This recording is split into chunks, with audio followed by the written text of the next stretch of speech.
Hello, everyone, and welcome to episode 224 of the RRBG podcast. This podcast is a proud member of the Podbelly Network. Go to podbelly.com and check out all the amazing shows we have on our network, including the Sofa King podcast, Robots for Eyes, Art and Jacob Do America. I mean, there's one for everything that you're into. If you're into Magic the Gathering, they got you.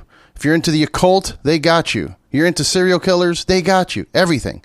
Go to podbelly.com, check out the list, and support the network. Like most people these days, I decided it might be a good idea to try and make a living from Twitch streaming video games.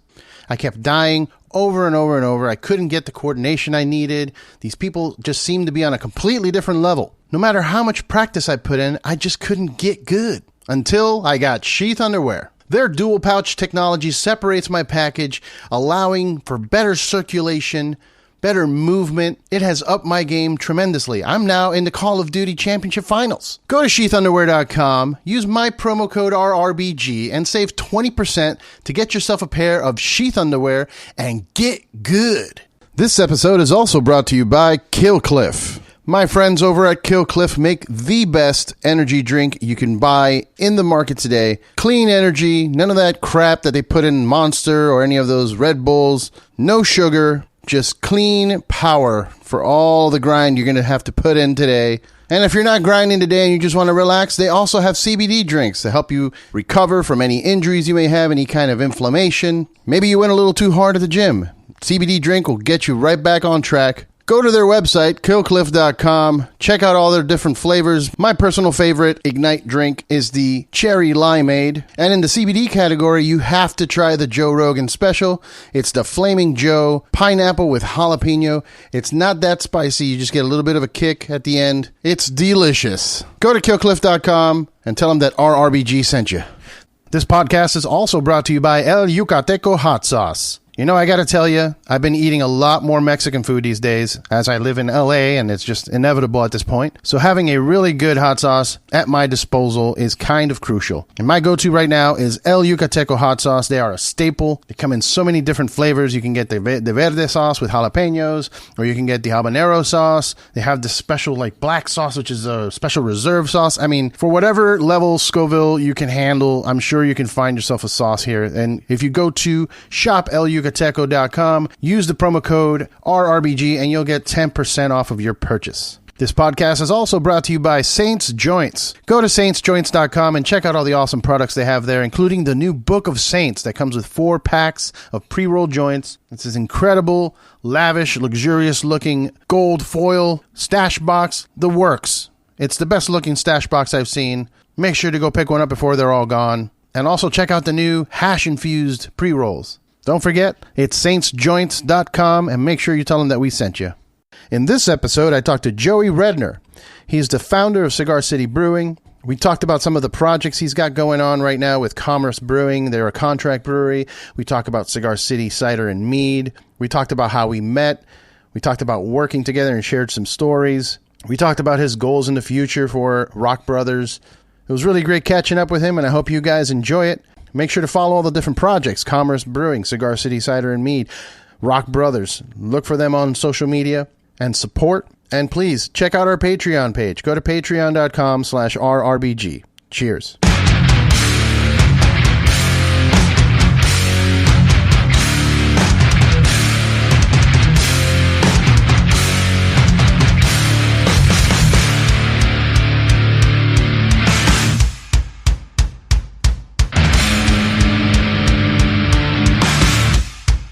What's up, everyone? Welcome to the RRBG podcast. I am here with potentially one of my favorite guests of all time. To this day, the coolest boss I've ever worked with, Joey Redner. How are you doing, brother? Good, Eddie. It's good to talk with you again, man. Yeah, it's been a while. Well, actually, it's been we hung out a little bit on a Zoom happy hour thing, which was kind of weird. Yeah. A lot of the beer reps were like, "You brought Joey into this?" I'm like, "Yeah, man." But for those that are listening and watching and are not aware, Joey is the founder of Cigar City Brewing. One of, my number one brewery still to this day, even though I don't get to drink it as much anymore here in LA. It's distributed out here, but by the time I get my hands on a 6-pack of High Life, it's 4 months old, and you spoiled me. So yeah, it's well traveled. Yeah, you're the Cigar City, I guess, education system spoiled me to where I can only drink High Life if it's like a month old. I'm probably not supposed to say this, but I mean, when you have fresh local IPAs, I don't know why you would drink a lot of ones that got made very far away. Yeah, there's that too. Yeah, fairly close to California now. I think we're making it in Texas and Colorado. Texas and Colorado, okay. Well, I knew Colorado because of the Oscar Blues thing. Right. Yeah, well, they have a brewery in Texas. Well, we've got Deep Ellum in our group as well. So, and Three Weavers, right? What's that? Three Weavers too. Three Weavers, but we're not making beer out there currently.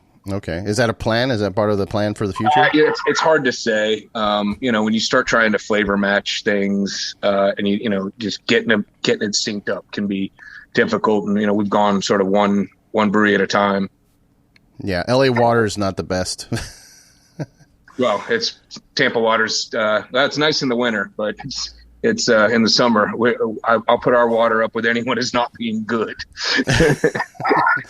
It's weird though, man. I guess because I spent so much time with it, selling it and drinking it, that I can identify Florida water when I drink a beer, and it feels unique enough to where I would prefer it over anybody else's water, maybe except Colorado, Yeah, it's like anything. Now the technology, you can make the water anything you want virtually. That's true. But if you're going to work with it sort of as a terroir element of, like, hey, this is what our water is, then you just sort of build the recipe around it so that, it can benefit from what might be a shortcoming. I think it's one of the reasons Florida makes really good stouts is because we have hard water and it helps build that big mouthfeel flavor profile. Yeah. Yeah. I mean, to this day, I think the best stouts I've had are out of Florida between you guys and, JWB and, a couple of the other great Florida breweries that are out there. But, I was looking for stuff to talk to you about. Like, I have a lack of stuff to talk to you about, but I just like to be prepared. But I found an article. It's like, Cigar City founder Joey Redner selling his mansion. What's up? I think mansion is kind of a grandiose word for it. It's I bought it and we liked it, but I think it was almost sort of a check the box kind of thing. Have a house on the water. I'm not, I'm much more into the urban sort of downtown public transportation, being able to walk to things lifestyle. And, we were there about 5 years. And it was kind of a long-term plan to sell it and downsize as the, kids got older, but we just sort of accelerated it and all the cool things that are happening in downtown Tampa. We found ourselves down here a lot anyway. And we just sort of, my wife started looking, and one thing led to another, and looking came to, screw it, let's just do it. So we moved, we moved before we had any plans to sell the house. So it happened pretty quick.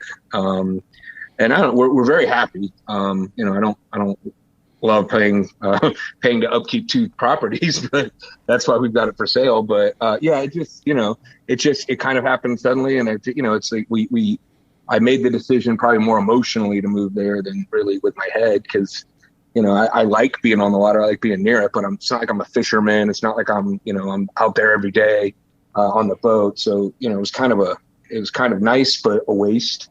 Right. So I figure I'll get out of there. It's a beautiful house built in 1925, which is by Florida standards historic. And I'll get out of the way and let someone else get in there that hopefully is a fisherman, a boater that'll enjoy it more. How about the option of like renting it out to like film producers and stuff like that for shots? It's funny you say that, and I don't know if I'm allowed to say it yet, but they literally just filmed a commercial there for a guy that recently played in the Super Bowl. I guess I'll leave it at that. Okay. Okay. They just did it a week and a half ago. They reached out to for a shooting location for sunglasses. Danish sunglasses. I'll leave it at that. That's why we were told not to say anything. Well, speaking of sunglasses, I looked up your Twitter and it's like Ray-Bans. That's all it is. Your Twitter account is all Ray-Bans. Yeah, so my Twitter got hacked, but my email it's on the Cigar City one, and they ported everything over to Outlook. It's not on Google, so I can't get a password reset. So I guess I'm just happy to be the the Twitter Ray-Ban guy, I guess. It could be something worse than Ray-Bans, I suppose. Yeah, true. You can get yourself canceled. I still got my Instagram and I still got my Facebook, but apparently, because I wasn't on Twitter a lot. I dabbled in it. I pop in occasionally, so I started getting texts from people saying, "Hey, you got hacked," and so I tried to reset it, but the password is going to basically a dead email link. Right. I'm sure eventually I could do enough work to get it ported over to the other system, but I haven't cared enough. I guess if they start putting dick pics up there, it'll light a fire.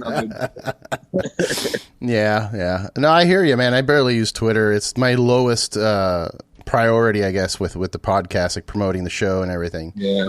Which I don't know. I mean, I'm sure it's a mistake. I'm sure there are people making money off of Twitter numbers, but yeah, it's got a different vibe than the other social media. It's much more, just being more text based. I know there's photos now too, but it just doesn't lend itself to me as well as some of the other ones. But I mean, I see, for quick, just getting a thought out, obviously it's unparalleled at that, because it's by its nature, you've got to be concise. That's what I mean. That's why you see a lot of comedians use it for one-liner jokes. It works really well for that. Yeah. But Instagram, I think if you're trying to promote something, seems to be much more so the preferred platform. Yeah, man. So I want to dig a little deeper with you. We've known each other for a few years now. We work together at Cigar City, and like I said at the top, like coolest boss I've ever met. Coolest millionaire I've ever met. I'll tell you that much. Thank you. It happened by accident. Much like a sour beer, it happened by accident. But yeah, because usually when you hear about people making millions, they're usually kind of like unreachable or douchey. And, one of the images that's burned in my skull is you crowd surfing at a Ghoul show. Like, like that's awesome. You don't really hear a lot about millionaires crowd surfing at a barbecue. So, tell me a little bit about that mistake. Like, how did that? Yeah, I didn't, I grew up, my dad, later in life, he started making decent money, but, he did it in an industry that wasn't considered, in the socially acceptable category. Right. But I didn't grow up with money. I mean, my mom had me when she was 19, we were on food stamps when I was really young. I still literally remember eating government cheese. My mom worked at HRS, but also was on food stamps while working there. My parents split when I was young. I think I was like 7. And my dad still wasn't making much money. Then later in life, probably in his mid 40s, he started to make, some coin, but he grew up, dirt poor himself. And he was born in the 40s and, was the son of a single mother. And, he turned 16 to 1956. And, socially, he lived a very different life than sort of what was on TV at the time. So I didn't grow up with a lot of wealth until sort of later in life, and even then it was very new. I went from a very hard, we moved around a lot, scrambled to make ends meet, and I look back now, or we were probably moving a lot because we got kicked out.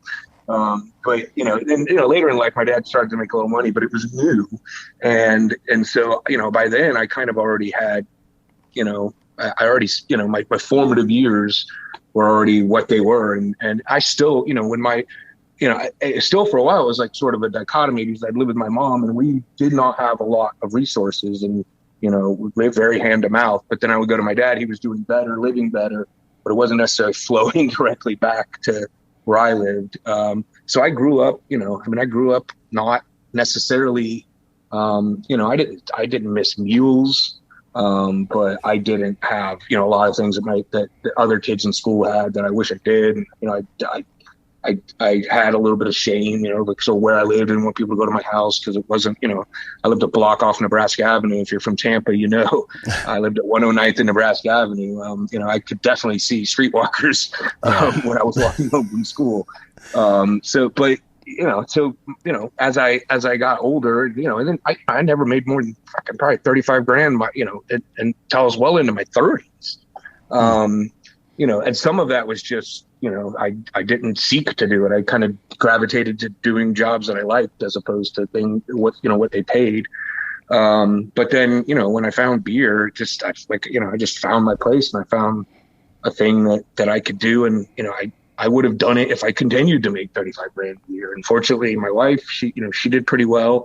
And, if I could just work in beer, because, I didn't start out in the brewery. I started out, I was writing about beer. I was working for another brewery doing sales. They're not jobs that pay super great. As if you get in with a good company, you can make a decent living, but you're never, you're not retiring to Tahiti. Right.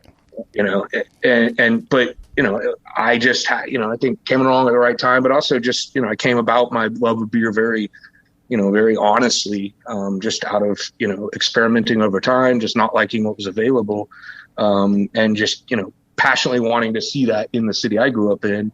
I got there early into the space, and I think it helps that I had good people around me like you that that wanted to be in the space too and didn't have a lot of other options. So, they could come and make trouble with us. And so with a lot of talented people working with me, I got, in many ways I got very lucky. I mean, I'm not taking away from the hard work, because there was, but it was fun, hard work. And there were times that it was very frustrating, and that's what I say it was by accident, because I didn't set out. My goals on paper was that if I could be making 55 grand a year, 10 years out from, so by 2019, if I could be making that kind of money, man, that will have been a major success. Right.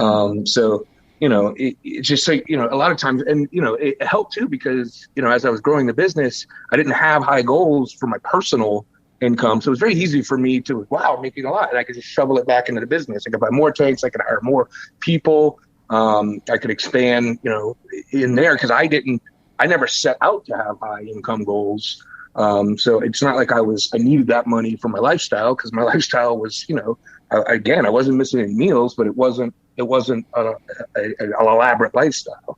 But eventually you get, it's like at anything, you have enough success, the money sort of follows, and you sort of figure out what to do with it later. But, I take nicer vacations now. I have vacation homes now. I can do a lot of things that I never dreamed that I would be able to do, but I still grew up the way I grew up, and I still like the shit I like, I still cuss a lot in public settings, I'm not refined.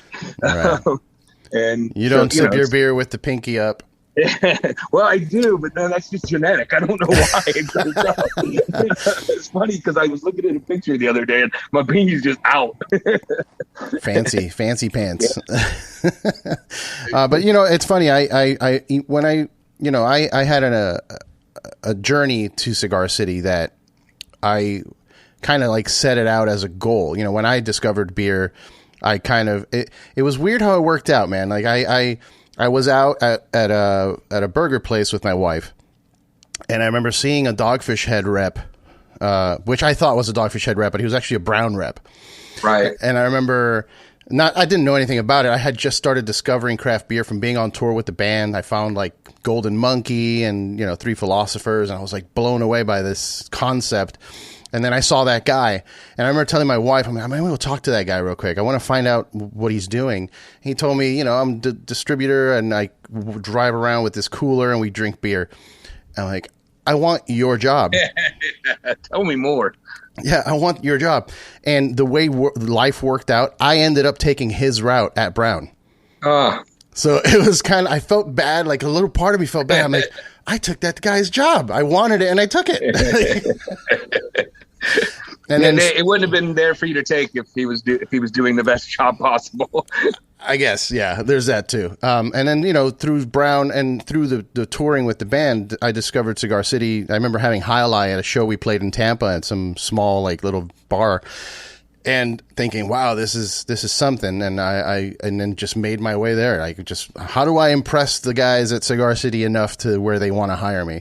So, and I remember the first day going to Tampa for training, and you like meeting you, and you were like, yeah, man, come to my house and watch the World Cup. And, I got some extra clothes. I'm like, who is this guy?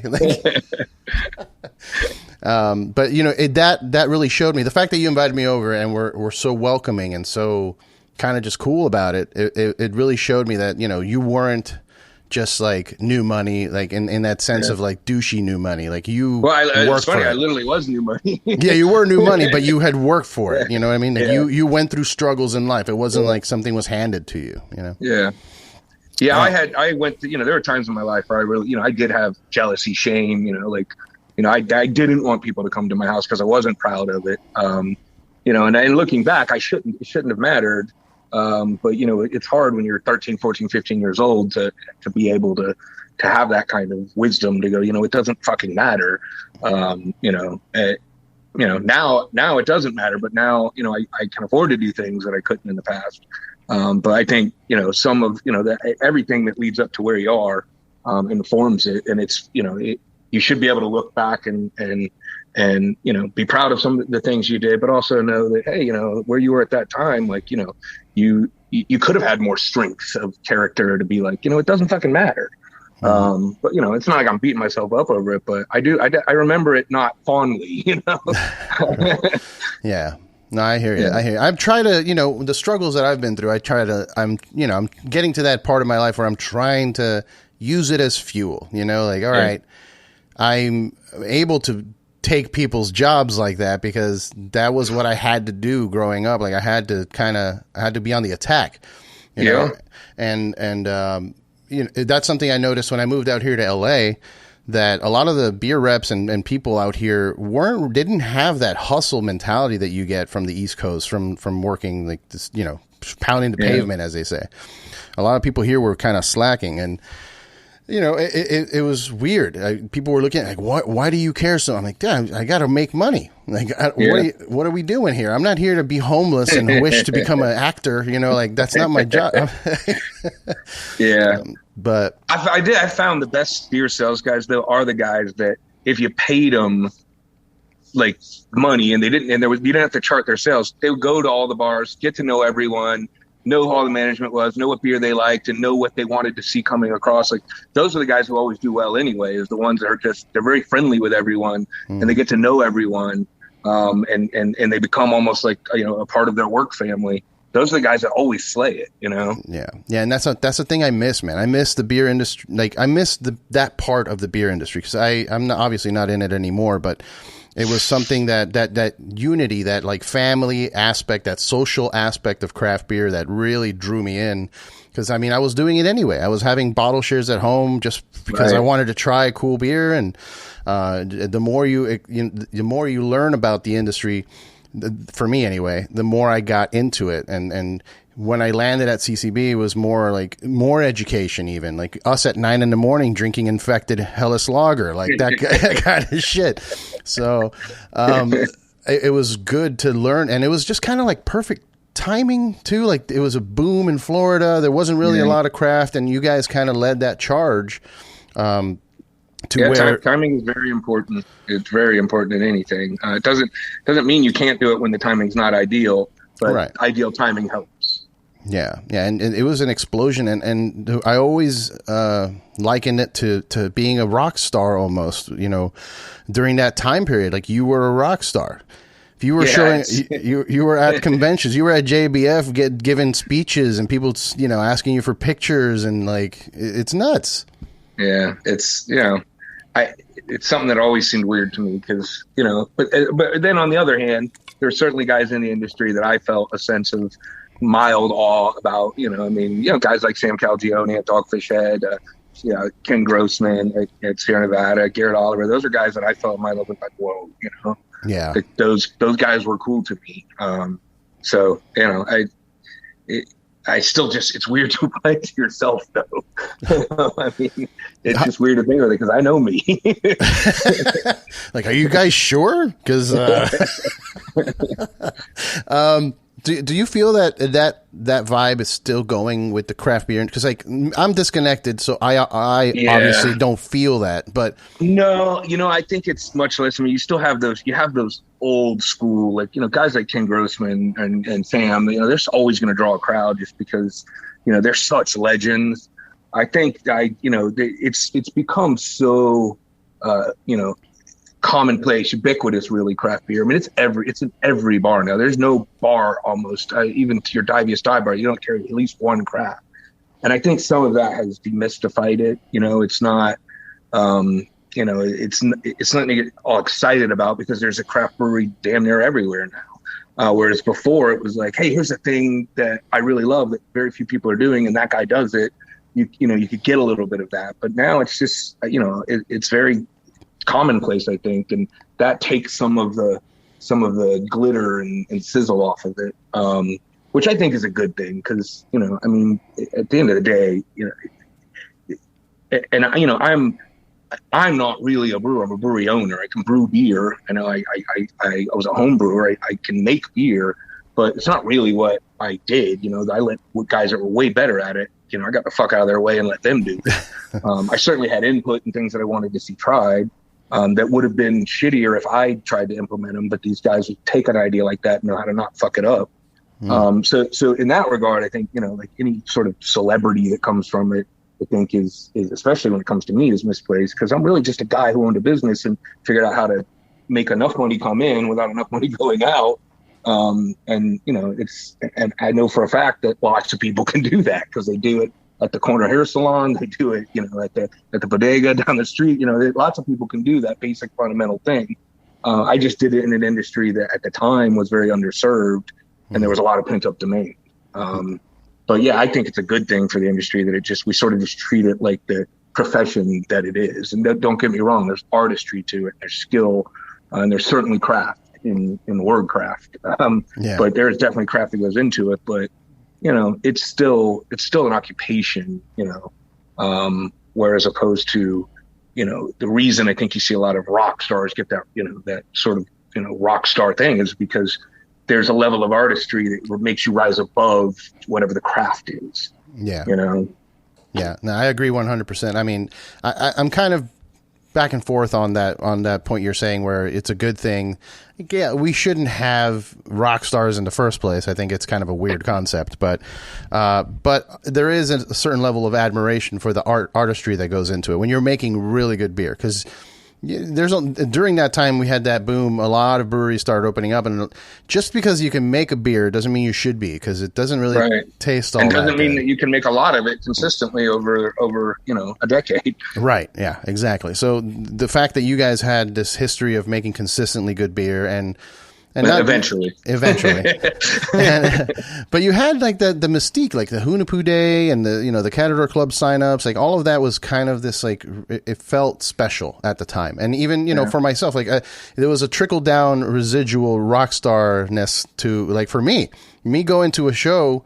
I mean, the whole concept of this podcast started because I started going to shows with cases of CCB, and people would call me the rock and roll beer guy. They're like, you know what I mean? I would show up like, hey guys, want a drink? They're like, yes. So I was the rock star for the rock stars. Like, I would show up and brighten the day, and everybody was stoked. And I felt that it was kind of like a drug. That's why I kept doing more and more. Like, oh, I want to, what territories? Where do I go? And it was the driving force to making the thing grow.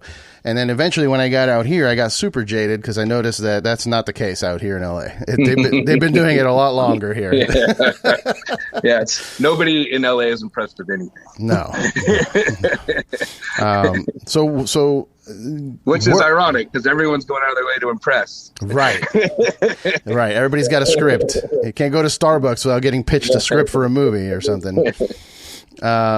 So where do you see craft beer right now with all of this, like the hype brewery nonsense that I see and all the, like, I sometimes see, I have it on Instagram. I follow a few breweries and I see like, oh, are you stoked about our new vanilla chocolate IPA? I'm like, what are you guys doing out there?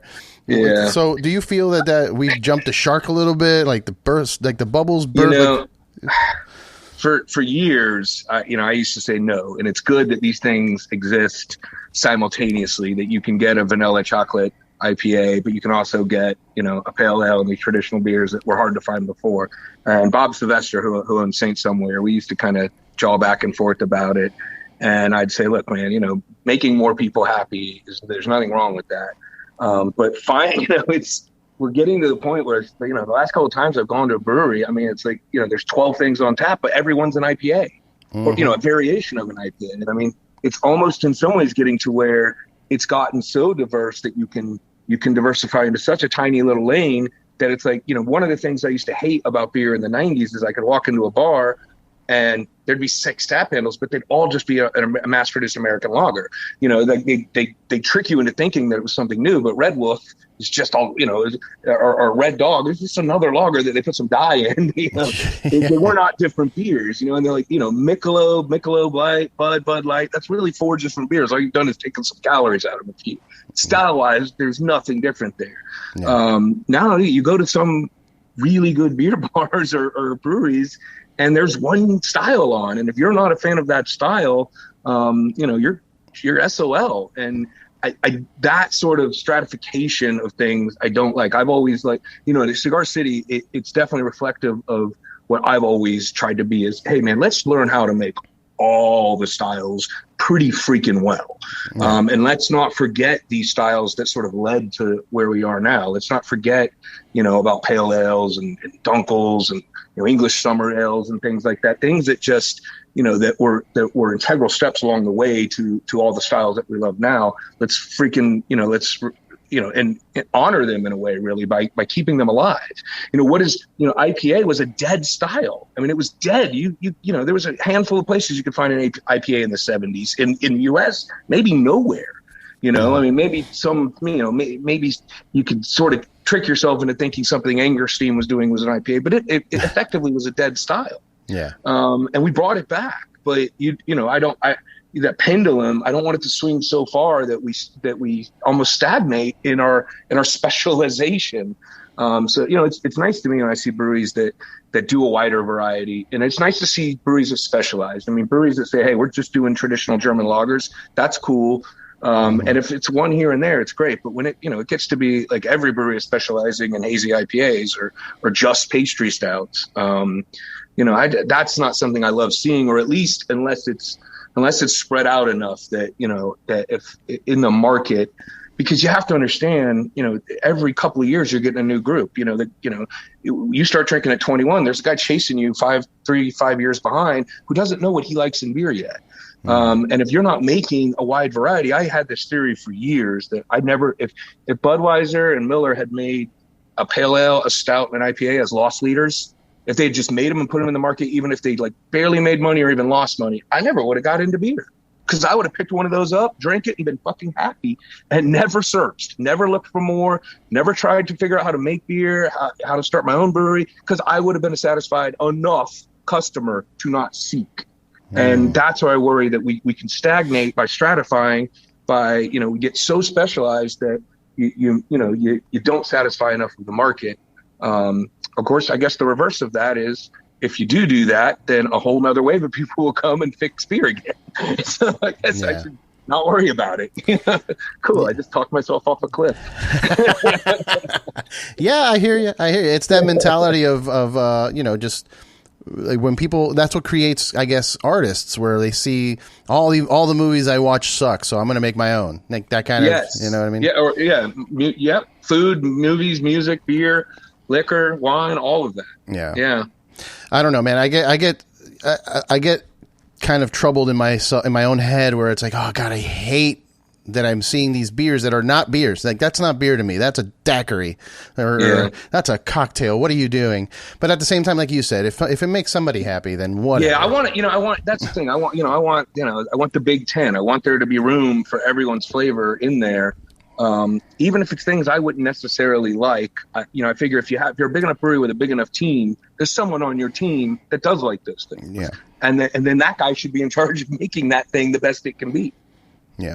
Yeah, I remember seeing some crazy styles I'd never even heard of, or that I hadn't seen outside of a book, like at our tap room, ESBs or Dortmunders or Gruits. Well, we made a lot of crazy beers too. We certainly participated in the pastryification of beer, and putting things sweet in big beers, and really throwing in a lot of adjuncts. But if you look at our history and you look at what we brewed over time, we've always done just clean, simple, old school, true recipe beers. We never stopped doing that. We did it the entire time.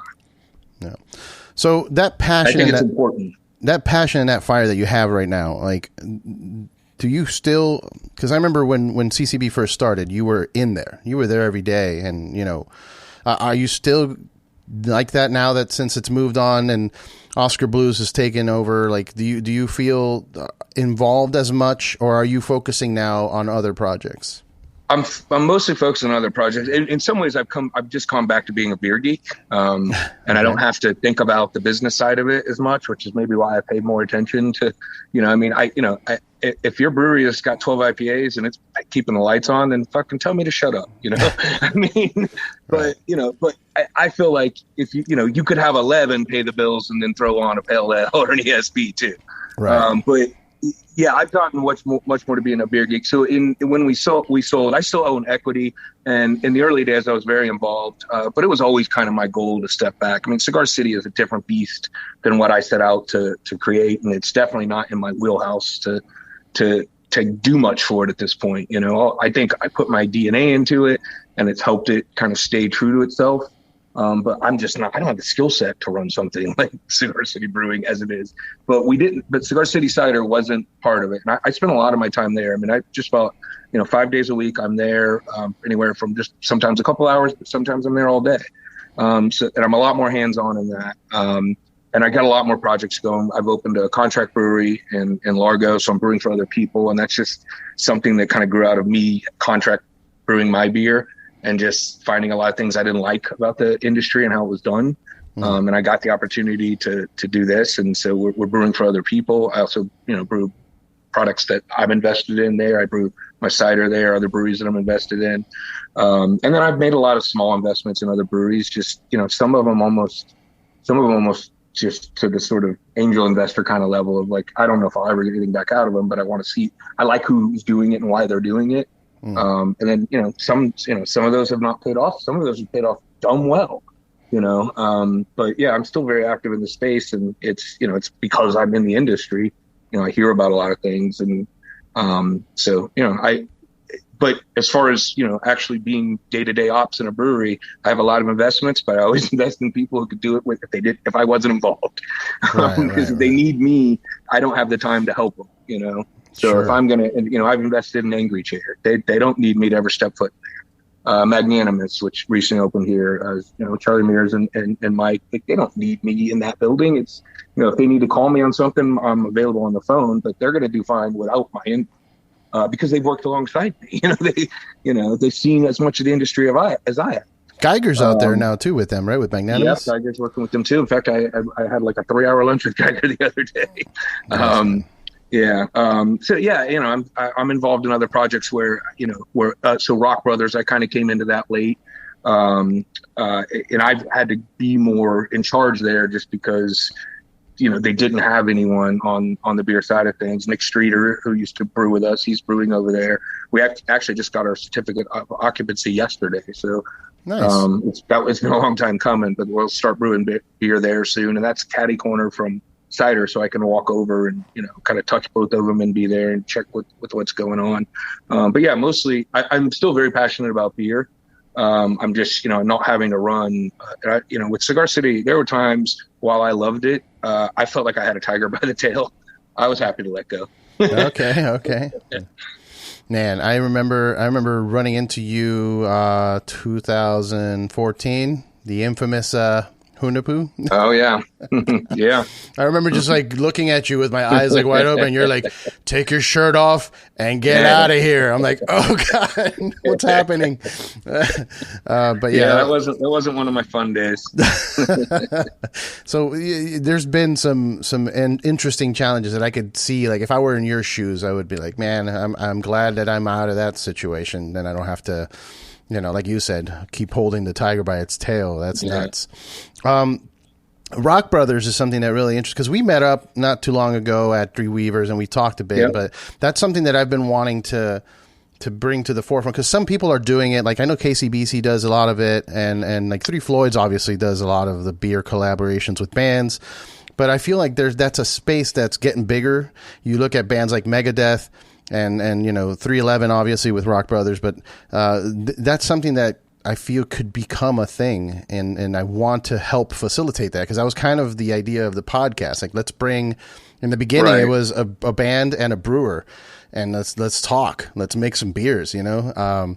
So is that kind of like the goal with Rock Brothers moving forward? Do you want to kind of make it grow into this big nationwide kind of collaborative effort? Yeah, you got yes and no. You got to find the right partner, because it's the nature of beer. You know how it is. Like you said about Highlight. Even if you get it out there now, it's not the best that it can be. Even if it's brewed in Colorado. So it's hard to ship beer all over the country unless you can direct ship it. We've kind of figured out some ways to do that. I would like Rock Brothers to become a little bit more certainly music inspired and do collaborations, but make them a little more limited, not necessarily year round, because it's just hard to maintain that.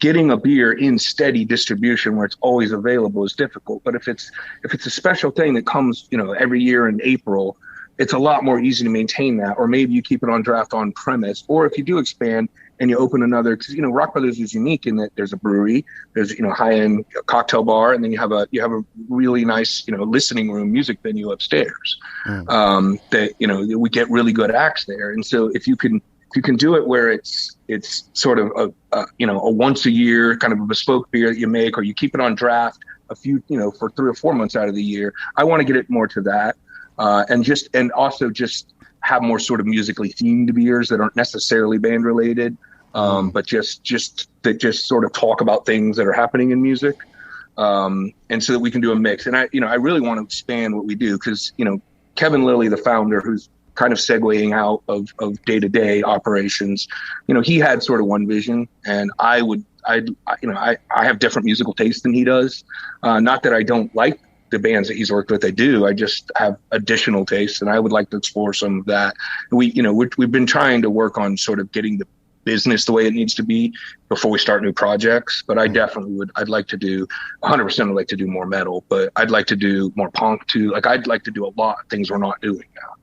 Yeah. And there's so much room too, man, because not just, music, but you can look at, like, for example, a comedian. Like, you love comedy too. Like, they can have their own beers, you know what I mean? Yes, absolutely. Yeah. There's a lot of room to play there. I've had that idea. Yeah. So I've always found, working with you, that the collaborative nature, that's kind of like at the forefront with you. Because even with me, like, when I brought up ideas to you, like, for example, the Guayabera, like, we made that happen. And look at where it went. Like, I had no idea. Like, at first I just wanted it because I'm like, I want that beer again. Like, I want that beer that I can drink, and a nice solid pale ale with Citra. Like, that's great. And then boom, it became. Yeah. I mean, did it end up becoming your bestseller? Because I know it was like number 2 for a while. It would sort of battle back and forth between Florida Cracker and it. And I don't know, like, where it ultimately ended. And I'm sure with Hilo, it's probably trending down. Just because Hilo is sort of in the same wheelhouse. Gotcha. But I don't know if it ever did peak at number 2.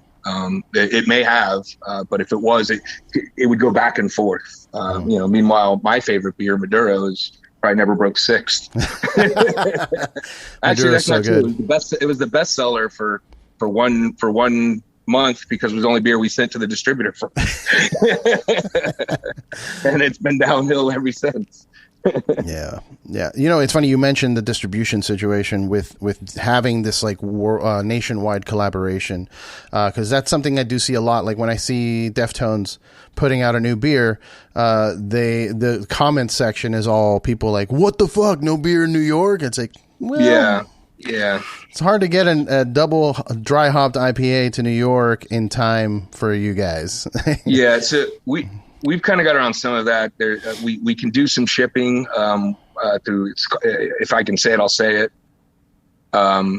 It's called BEVV.com, and that's what they do. Is they've sort of cobbled together a regulatory framework that allows you to direct ship beer. But I think it's only like 30 something states, but it allows you to get a decent amount of beer. When you have a band like 311, they have a lot of fans, but they are spread out. And so great if they happen to be in Tampa, Florida, you can sell them a beer, but what if they're in North Carolina and they're not planning on coming for a while?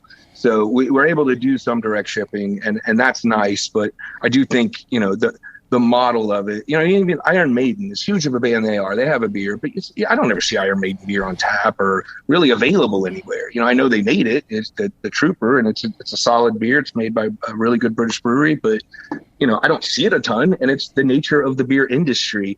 If you could direct ship to an end consumer, that would solve all the problems, but it's expensive and difficult to do it the way the regulatory system is now. So I do think, like, for both breweries and bands, if you're going to make these collaborations, you have to look at them as special things that maybe come back every once in a while. The collabs that we did with Skate Park of Tampa, those are usually one and done ones that we'll revisit occasionally. And I think that's sort of the best and highest use of the non-brewery collaboration, whether it be comedian or band or just another business.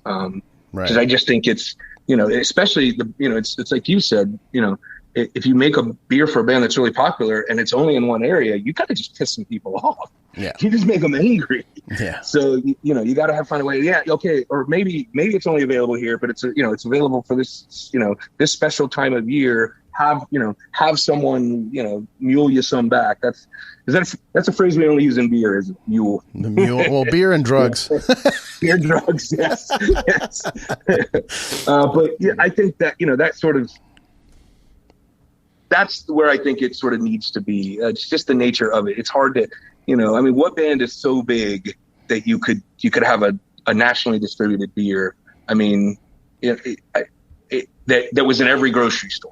I can't think of it. Yeah, we don't need that either. Like, I think maybe what needs to happen is the available, like, well, not needs to, but what would be cool if it's a band that's touring the U.S. constantly, if it's available at the venue, you know what I mean? Venues. And we've tried really hard to do that, and sometimes you can get it accomplished, and it's nice when you can, but other times it's difficult. Where I found it works really well is when you have bands that do cruises. Especially if they're out of Florida. Obviously that works well for us, but even if not, I think you could do it. But it's very easy to get those loaded on so that it's available everywhere throughout the entire week of the cruise, and that way it works good for the band and for the brewery because there's some volume involved. Because people on a music cruise for a week are going to drink. They're going to do other things too, but they're also going to drink. Yeah, and that way you can make enough that it makes it has some meaning both for the brewers to do it and for the bands, because a lot of these things, the goal is that you can split a little bit of the profit with it, and then the bands see it and then they realize, oh my God, you guys don't make any fucking profit on it. Nope, it's a volume play. Yeah, it's all. Yeah, you got to sell tons of it in order to make. Yeah, I don't look at how much I make on a can. I look at how much I make on a whole pallet of cases. Yeah. Yeah, a lot of people don't get those numbers, man. That was part of my job in selling, at bars, is like explaining that to people. Like, how am I going to make money off of this IPA? I need to sell it at $10 and a pint. I'm like, no, you don't. But you could sell it cheaper and sell more of it, right? And make a ton of money. Not have it sit there going bad, so that it's still there in 2 months. Yeah. I never understood that conflict. They're like, no, I need to mark it up to this. Like, but like, that's how I got away with Victory Golden Monkey. I was selling like 6 half barrels a week at World of Beer because they were selling them for $5 a pint, and it's a 9% beer. That'll do it. That's how you sell, man. That's how you make money.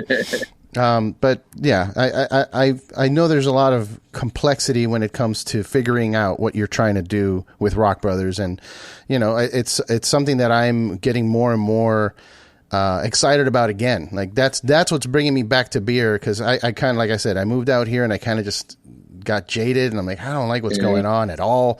But if I can start working with people like yourself to make things like that happen, I think that's I know we talked about it a bit, and I'd love to, now that I feel like we're getting through the other side, I'd love to bring it back up. I really would, because I do think rock is a big word. It encompasses a lot of styles, and I don't feel we're basically we're really in one tiny little section, and I really would like to expand that out. So it's definitely something I want to explore. Yeah, now with the we made it through the pandemic. A lot barely. Of people, barely. Actually, it's funny because we are a venue at Rock Brothers, so we did qualify for that Save Our Stages. I don't know if we're ever going to get it, But that would be huge if we can make that happen. Yeah, a lot of venues are closing down here in LA and all across the US. It's been tough. Yeah. Yeah. And it's, and it's even if you want to be open, no one's touring. So, and we kind of sit in that space of, people that have hit a level of fame that they're fairly well known, that maybe they do a stripped down version, because it's a small venue. We can put maybe 100 people in there and we really pitch it as like an intimate listening room. Oh, you're muted. There we go. I didn't know that Zoom would cut off if I got a phone call. Yeah. Are you still hearing me? Yeah, I hear you. You good? All right. Sorry. Hold on 1 second. I hope I didn't mess you up too much there. No. Okay. So pre-COVID intimate was nice. Post-COVID intimate sounds like you're not social distancing. So it's been hard, and there's people are starting to book tours again, but it's really not till September, October. So we've still got to get through the summer, which is traditionally a bad time in Florida. Yeah. Well, and I kept hearing things like I would complain online about the I miss shows, and people are like, come back to Florida. We never stopped having shows. I'm like, oh, we did. I'm pretty sure no one's touring. Yeah, we still had a few, but they were mostly locals. Like we had JJ Gray, who's he's in Jacksonville, but you have it at third capacity. So you're really not you're putting a Band-Aid on a femoral artery bleeder. It's helping, but it's not going to change anything at the end of the day. But yeah, we're getting local bands, and and you can't be at full capacity, so it does something. I won't say it didn't do anything, but it doesn't really help. Well, yeah, you got to think about having to pay staff for the bar, right, and electricity and the band. There's things you got to pay that at the end of the day. And the hard costs that don't go away. I mean, you still pay insurance whether you're doing business or not. You rent. We never got rent abatement. Those things are fixed. They're there whether you make a nickel or don't make a nickel. Yeah, for sure. So moving forward, that's where you're going to go. Do you still? Are you still looking for new music? Do you still listen to heavy music? Because I know you're a fan of heavy music. Yeah, I do. It tends to be sporadic. And my daughter is 13 now, and she's been like a vessel that I could pour a lot of stuff into. Nice. And now she's throwing some of it back at me. Occasionally she'll find music that I haven't heard of. She doesn't tend to go as heavy as me, that she will do some. But she found this group called Mother that I'm actually really starting to like. It's a little more poppy, but it's heavy pop metal. That's cool for me, is because, and she's finding things like on her own that would have been contemporaneous with me. Like Green Day. I don't listen to a lot of Green Day. It's not because I'm a Green Day hater. I know it's popular to hate Green Day. It just doesn't work a lot into what I listen to. But she has just on her own found them, and it's definitely not what other 13-year-old kids are listening to. And it's just weird to me, or like Offspring. She found Offspring on her own. I don't have Offspring on my playlist. And then one day she's singing this song, and I'm like, that's the Offspring. And she's like, how do you know? I'm like, because they're fucking 30 years old. Because we're contemporary age, like. Yeah, man. Yeah, that's cool. Yeah, but I still, Spotify will occasionally suggest new things. Like I was listening, so it's kind of like. They're kind of like Flog and Molly. I think it's called the Greenland Whale Hunter or something. I forget what it is, but they kind of do this like punk metal, Irish, but it's almost a little Nordic Irish. And I was listening to them today, and they were new to me, and they were just like a pop-up suggestion. And they'll do really hard covers of like older Irish folk songs. Oh, okay. And I that always kind of tickles me. I like that. It's good drinking music. Yeah. Well, that's cool, man. I've definitely, as I get older, I'm turning into that. When I was a young kid talking to my dad, he's like, I only listen to this like stuff. Yeah. And I'm like, how can you not listen to new music? And I feel like I'm starting to turn that, like I can't listen to some of this new stuff that I comes across me. I still give a lot of new things a listen, but I do think I'm getting old in that less of it clicks. Yeah. I still try hard, but less of it clicks. Yeah. Yeah. Less of it clicks. I see more through the stuff that seems to be put together by a producer or a label or something. I'm like, that's bullshit. Like, I'm not going to spend any time with that. They're just trying to sell you like a hot chick as a front person, or the dreads and the makeup. Like, it's obviously fake. Compared to some of these, I'll listen to like a local death metal band just because if they're putting in the work, then why not? I want to see it happen. But that's cool. Funny. It's funny because I still will listen to some like I listen to like Death, like the band Death now, and it just doesn't sound hard anymore. It's like I'm not sure quite when that happened. Right. It does. Like I will, I get nostalgic. I'll listen to some of the older stuff, and it sounds almost melodic. I don't know when that happened either. Yeah, it's just your brain getting adjusted to it, I guess, because you're so used to listening to it all the time that it's just normal. And I've found that when I try to show it to people too, I end up getting embarrassed. Like hey, like, man, check out this song, and then I see them like, what? I'm like, oh, never mind. Let's put something else on. I'm sorry, my bad. And then things that I didn't, like Fear. Like I knew they were hard, but they actually sound harder now than they did when I was a kid. Somehow they managed to sound, they aged harder than they seemed to me then. That's great. Yeah. I feel that too with them for sure. Let me ask you something before we go, because we should probably go soon. Do you think we'll get back to like barbecue happening and stuff like that? Yes, eventually. But when and how close to that, it's so hard to say. Like, I think of little things like, and shit, this is probably, this is probably going out the window anyway, but I just really community coffee pots. I remember in offices, I was thinking a community coffee pot, everyone would get the coffee. K-Cups probably started doing away with it anyway, but I mean, things like that are gone, like buffets, The bowl of pretzels at the bar. Yeah. Like things like that. I think, you're going to see some fundamental changes, but I really hope, things like festivals as they existed prior, where everyone's not in their own little bubble.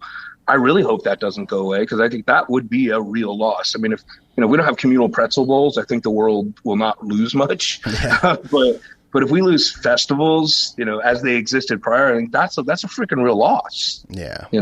So I believe that they will, but even more than that, I'm very hopeful, because just life wouldn't be the same, and I would hate to have to explain to my daughters like, this is how it used to be.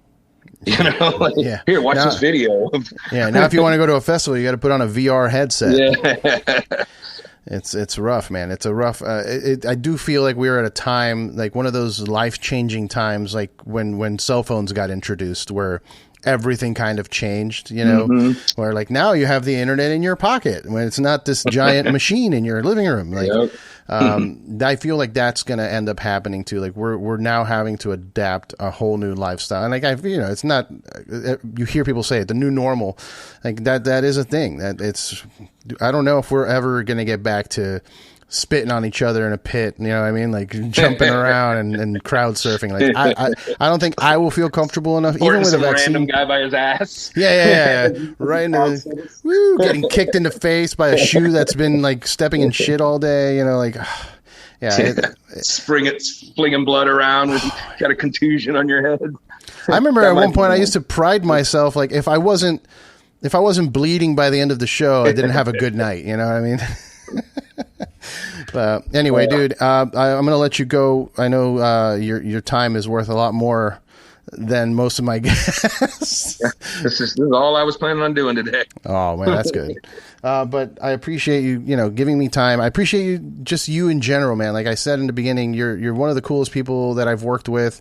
You've always been so welcoming and friendly and just down to earth. And that's something I really appreciate. And, if CCB changed my life in a positive way, like if it wasn't for the time I spent there, I wouldn't be where I am at today, for sure. Thank you, Eddie. I feel the same way, man. You've always been really decent to me too. I hope so. I mean, I don't know. Yeah. But if anybody wants to keep up with you and your adventures, what you're doing with Rock Brothers, and what's the best place to go to? God, there's no one central clearinghouse, unfortunately. Ask Eddie. He'll know what I'm up to. Yeah, I mean, I think your Instagram would be the best. Like maybe I probably use Facebook more than anything now, but I just don't use. I use it more than anything, but I just don't use social media as much as I used to. Facebook I probably will hit still once or twice a week. Okay. Instagram once a month. I just don't do as much social media as I used to. Not for any specific reason. I just haven't. I think some of I don't even really know.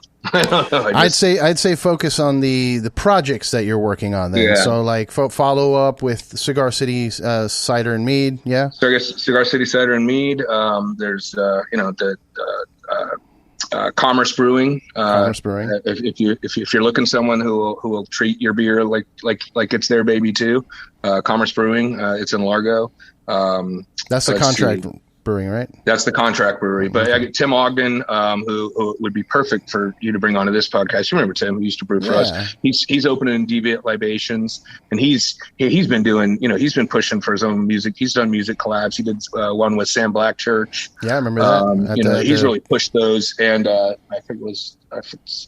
He's done other ones too, but he's a musician. He's really into music, and he brings a lot of the same approach to both brewing and he's getting ready to open Deviant Libations here in Tampa. He's also brewing for us at Commerce. He's a guy that you really should talk to. I really think. Yeah.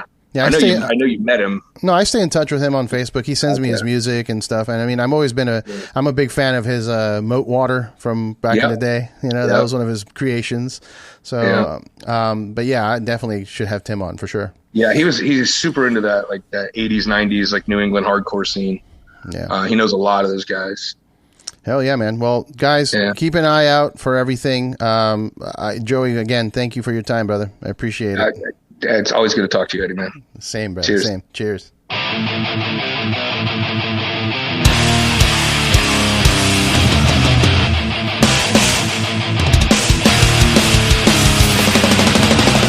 man, you should come party with us tonight.